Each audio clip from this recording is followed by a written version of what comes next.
Hello दोस्तों। धरती के चक्कर लगाने वाला हमारा चांद एक सैटेलाइट तो है, लेकिन इस चांद के सिवा हमारे धरती के ऑर्बिट में 11,120 और ज्यादा आर्टिफिशियल सैटेलाइट्स चक्कर लगा रहे हैं।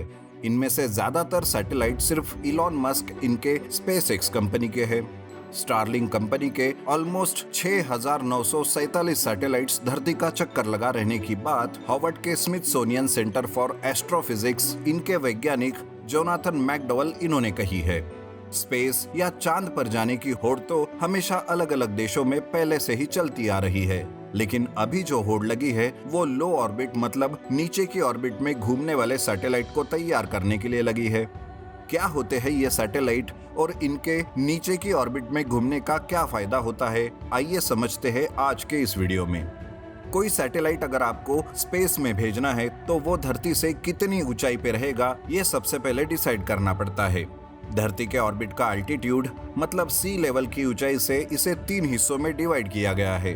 हाई अर्थ ऑर्बिट या जियो स्टेशनरी सैटेलाइट ये सबसे ऊंची ऑर्बिट में 36,000 किलोमीटर और उसके ऊपर सेट किया जाता है। इन सैटेलाइट्स को जियो स्टेशनरी सैटेलाइट क्यों कहते हैं? तो ये हमेशा जियो स्टेशनरी पोजीशन में रहते हैं, मतलब धरती के एक ही जगह के लोकेशन पे ये स्टेबल रहते हैं। इनकी टेलीकम्युनिकेशन, वेदर पे ध्यान रखने के लिए यूज होता है। उसके बाद होता है मीडियम अर्थ ऑर्बिट मतलब मध्यम ऑर्बिट। ये धरती से 2,000 किलोमीटर से लेकर ऊपर 36,000 किलोमीटर तक की ऊंचाई तक होते हैं। आखिरी में है लो अर्थ ऑर्बिट मतलब ये सबसे नीचे की ऑर्बिट होती है जो धरती के सबसे पास होती है। इसकी ऊंचाई होती है धरती से 400 किलोमीटर से लेके 2,000 किलोमीटर इनके बीच। इसी ऑर्बिट में धरती का इंटरनेशनल स्पेस स्टेशन भी है। अब इस स्पेस स्टेशन से भी नीचे रहने वाले मतलब 100 से 400 किलोमीटर की ऑर्बिट को वेरी लो अर्थ ऑर्बिट ऐसा कहा जाता है। इस ऑर्बिट में सैटेलाइट को रखना बेहद ही कठिन होता है क्योंकि यहाँ धरती के गुरुत्वाकर्षण का और वातावरण का सैटेलाइट्स पर प्रभाव सबसे ज्यादा रहता है। अब आपके मन में ये सवाल आया होगा कि आखिर ये सैटेलाइट अपनी ऑर्बिट से धरती पे बिना गिरे ऊपर ही कैसे घूमता रहता है? तो वो होता है सैटेलाइट की घूमने की स्पीड की वजह से। करीब करीब 27,000 प्रति घंटे की रफ्तार से ये सैटेलाइट स्पेस में धरती का चक्कर लगाते रहते हैं।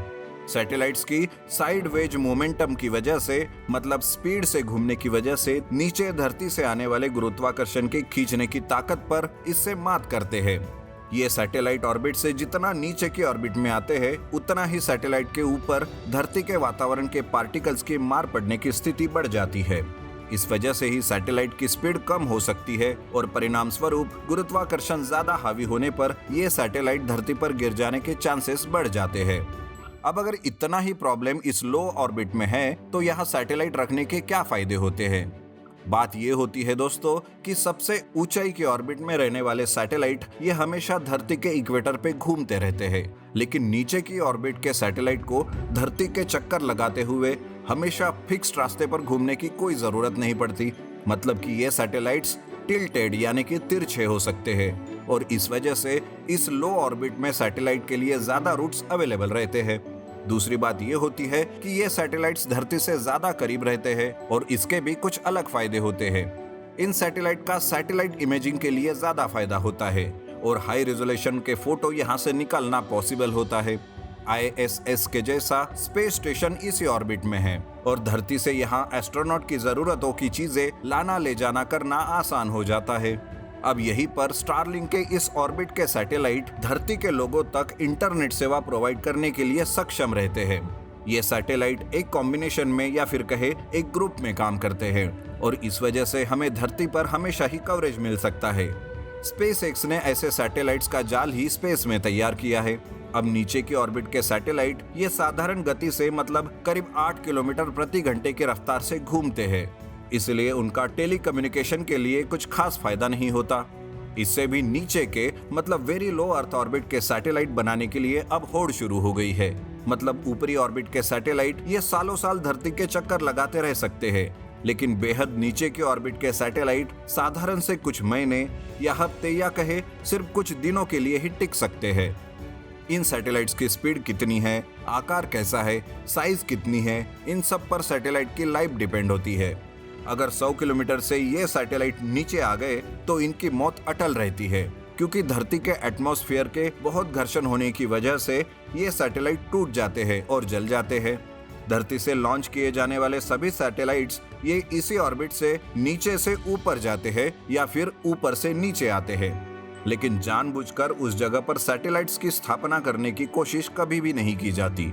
लेकिन यूरोपियन स्पेस एजेंसी ने 2009 में इस ऑर्बिट में एक प्रयोग करके देखा था, जिसमें GOCE नाम का उनका एक तीर के जैसे दिखने वाला सैटेलाइट इसी ऑर्बिट में था और जिसने धरती के ग्रेविटी की स्टडी की थी।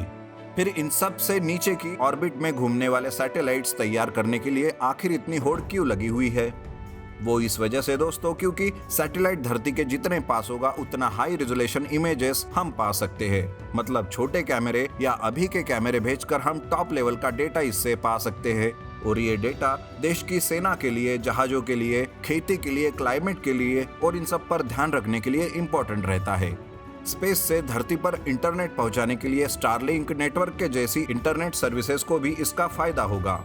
अभी ये सैटेलाइट्स नीचे की मतलब लोअर ऑर्बिट में हैं और वे नीचे मतलब वेरी लो ऑर्बिट में आ गए तो वे करीब करीब मोबाइल फोन्स के टावर के जैसे काम करने लगेंगे और इससे डायरेक्ट आपके मोबाइल को इंटरनेट सेवा या और सेवा मिल सकती है। वेरी लो ऑर्बिट सैटेलाइट का मार्केट 2032 तक $15 बिलियन तक का हो जाने का अंदाजा है। सबसे नीचे की ऑर्बिट में अगर सैटेलाइट स्टेबल होने लगे तो इसका यही एक सबसे बड़ा फायदा होने वाला है। आज की तारीख में धरती के ऑर्बिट में सारे सैटेलाइट्स मिलकर 3114 डेड सैटेलाइट्स मतलब कार्यकाल पूरा कर चुके और खराब हो चुके सैटेलाइट्स है। ये सैटेलाइट्स स्पेस डिब्री मतलब स्पेस का कचरा बनकर घूमते रहने वाले हैं और दूसरे सैटेलाइट्स से टक्कर होने की इनकी संभावना ज्यादा है। पर अगर सबसे नीचे की ऑर्बिट के सैटेलाइट्स बंद गिर गए तो वे और नीचे आएंगे, वातावरण की वजह से टूट जाएंगे और जल जाएंगे। इसलिए धरती के इर्द गिर्द घूमने वाला स्पेस जंक लिमिटेड ही रहेगा। तो ये हुआ ना सबसे बड़ा फायदा। तो दोस्तों बताइए आज की वीडियो आपको कैसे लगी? चैनल को सब्सक्राइब कीजिए, शेयर कीजिए। मिलते हैं जल्दी अगले वीडियो में।